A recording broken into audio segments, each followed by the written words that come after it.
The world out there is full of unexplored jungles, lost pyramids, and cursed temples that are just waiting for an unprepared explorer to slip up. Collapsing floors, creaky bridges, poison darts, fire jets, and rolling boulders.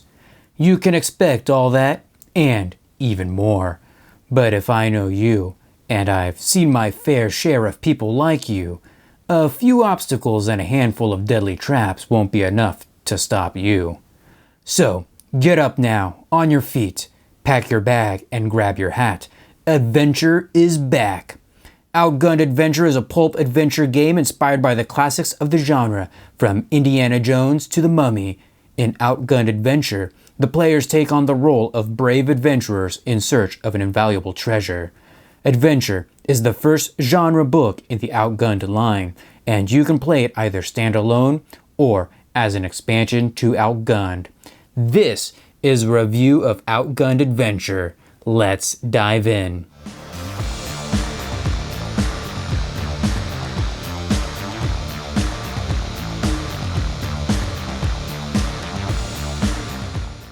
And here we have Outgunned Adventure, a standalone genre book for the cinematic action RPG Outgunned.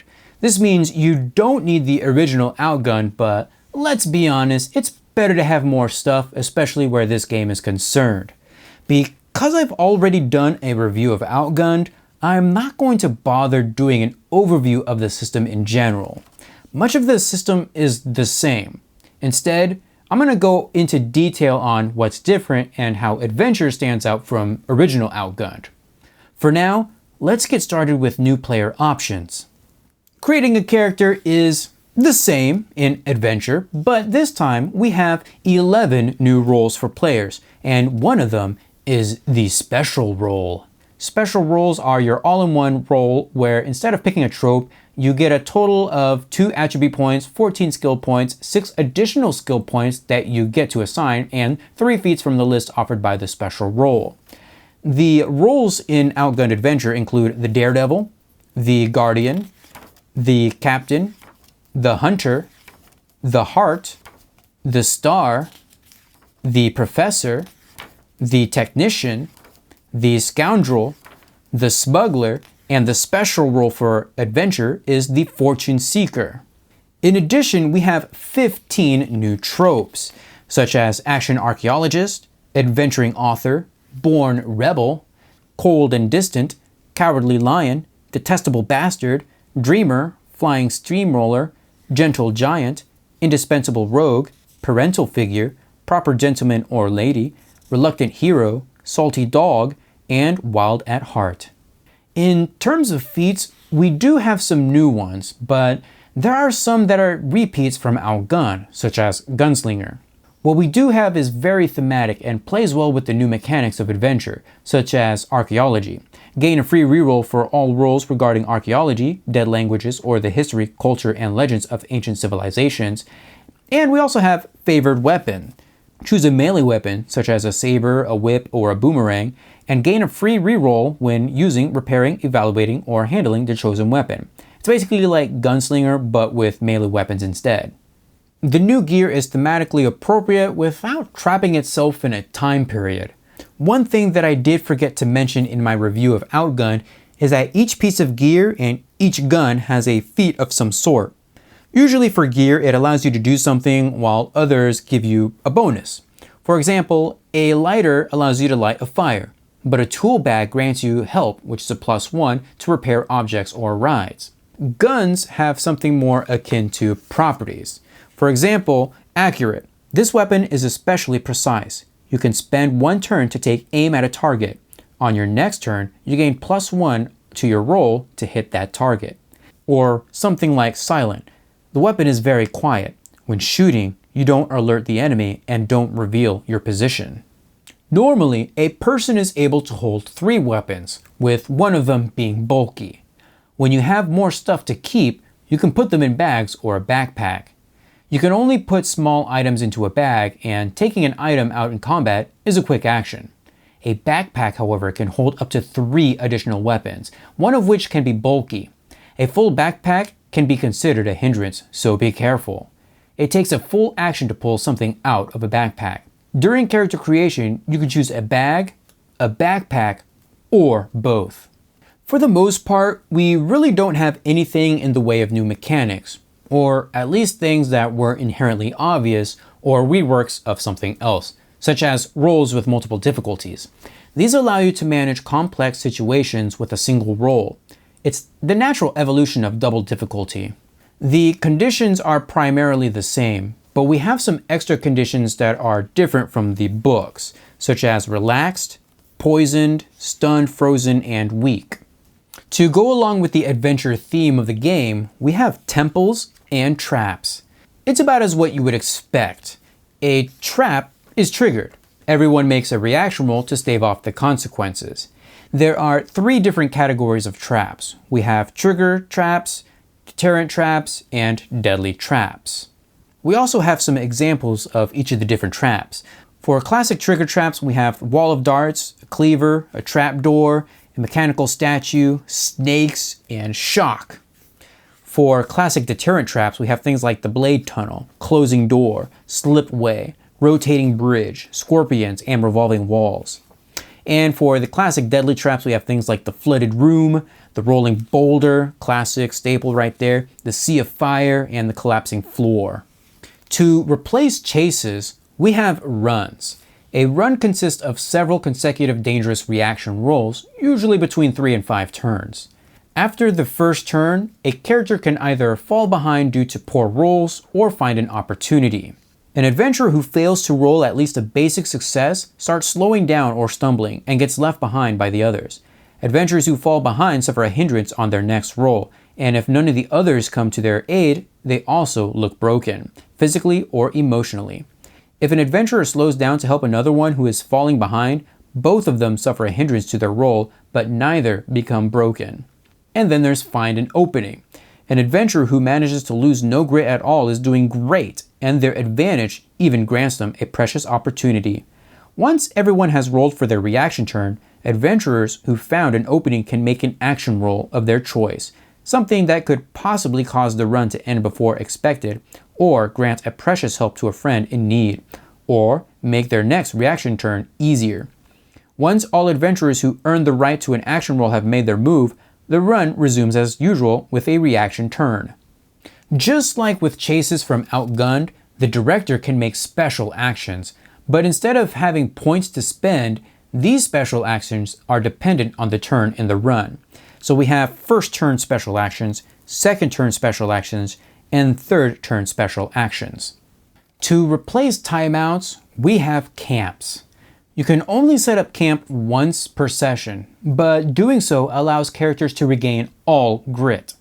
During this time, characters can take 2 actions from a list of 8. The 8 different actions include investigate, heal, fix, comfort, find resources, explore, give advice to another adventurer, or perform a different job that just requires time. In a surprising twist to the game, Adventure has moved away from enemy templates. It's really surprising because it's a system that really works just about anywhere. Yes, it does take a little effort to make the enemies you create unique, but it is still fully functional. Instead, we get another system to better tailor the enemy's 3 stats: grit, attack, and defense. The only thing that takes a little bit of calculating is grit. As a general rule, enemies with basic or critical defense should have between 3 and 6 grit boxes. The director can add boxes, up to a total of 12, when the enemy is especially strong or has great numbers. Enemies with extreme defense usually have 3 grit and should never have more than 6 grit boxes. Now, basic enemies are very easy to hit or wound. This is ideal for low-stakes combat scenes or situations where weaker adventurers are fighting alone. Critical enemies are tough nuts, and wounding them is no easy feat. Most enemies worthy of the name have critical defense. And then there are enemies with extreme defense, which are almost perfect. It will be extremely difficult for adventurers to land blows, let alone defeat them. Enemies with a basic attack are really nothing impressive. Their blows miss the mark often. With an attack of 2 basics, the enemy is a normal thug or an untrained or ill-equipped individual. An enemy with a critical attack knows what they're doing. Their blows can do some damage. Most enemies worthy of the name have a critical attack. Enemies with 2 critical attacks are very strong, and it's likely that their blows will do at least some damage. The adventurers will often have to settle for some damage control. And enemies with extreme attack have superhuman strength or lethal weapons. Withstanding their attacks is a heroic feat. By the way, if you need something quick to plug in, there are sample enemies. We have angry citizens, drunken bruisers, beat cops, guard dogs, poachers, security guards, big intimidating goon, team of mercs, formidable hunters, treasure guardians, military squad, field howitzer, pack of predators, and a tank. Then there are the supernatural enemies. First, a note on truth and the supernatural. As a director, you need to decide how the supernatural fits into your vision. And you do this by asking yourself the question, is the supernatural real? Yes, but it doesn't appear to be. No, but it appears to be. Yes, and it appears to be. No, and it doesn't appear to be. Or nobody knows. Leave your players in suspense with nobody knows. Second, if you're familiar with Outgunned, then you'll be familiar with crafting supernatural enemies. They have access to feats and special actions.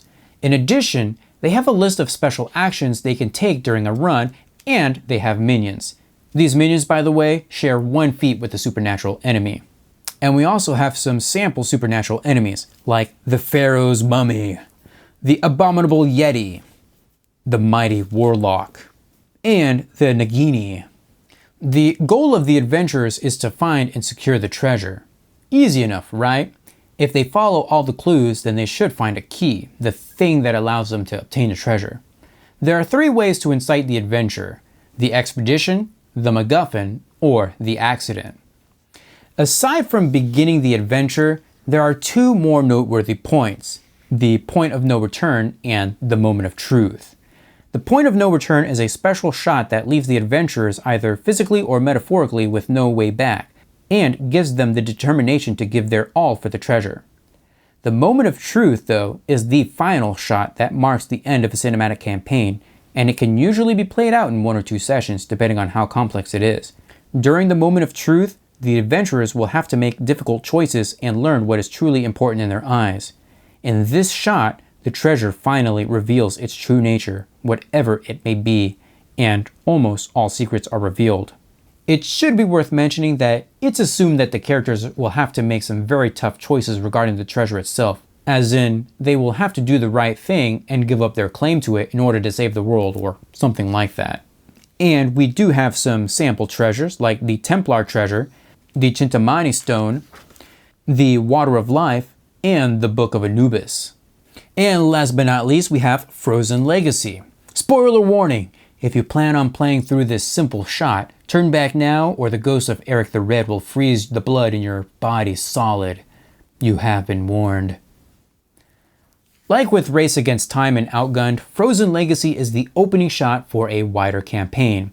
If you plan on playing through this, I highly recommend picking up the full version.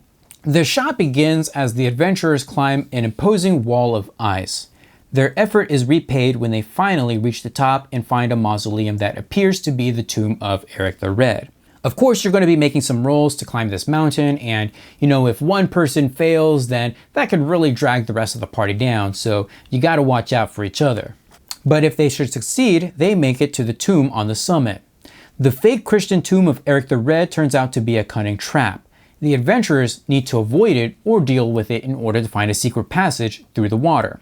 Of course, they'll go through a secret cave, and in this underground cave, the adventurers must face Odin's challenge to prove that they are worthy of the hidden treasure. Only true Vikings have the knowledge that's needed to avoid a deadly trap. And of course, you do have some handouts that you can make for your players, asking them which stone are you going to step in, based on the clues that they actually reveal in this adventure. After making it through the secret passage, the adventurers find a huge abyss that plunges into the depths of the earth. Nestled at the heart of this abyss, suspended in the void, there is a massive Viking ship. The treasure is in the hull of that ship, but a single misstep could cause everything to crumble. But once they make it inside, the adventurers finally find the coveted artifact, a cipher disc that will lead them to the lost city of Atlantis. But there's no time to celebrate as the ship starts to fall into the abyss, and the adventurers must rush to get away before it's too late. And that's actually it for this pilot shot. Now again, I want to point out that you should definitely pick up the full version of the adventure if you plan on running through this shot. First, let me touch upon Frozen Legacy for a moment. I think it's miles better than Race Against Time. Even though it's linear in its progression, there's just more variety to it. I really like that the players have to pay attention to Eric the Red's history, or at least pass in a no check. Then there are the traps and the puzzles. Very well done all around. It's very clear that they're showcasing the new mechanics without diving really deep into the supernatural side of things, at least not yet. Again, I would recommend that you play through the full campaign if you plan on playing Frozen Legacy. It just makes more sense.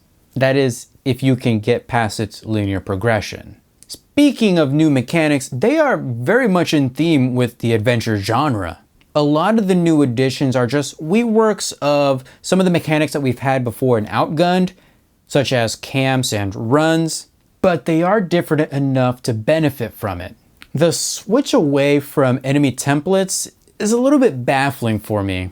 There wasn't anything necessarily bad with it, at least with my experience in using it. Then again, having to choose a template and some feats and some special actions can really slow the game down if you have to do it in the spur of the moment. So I can kind of see where there was a need for improvement, but at the same time, I can also see where they're going with this new system.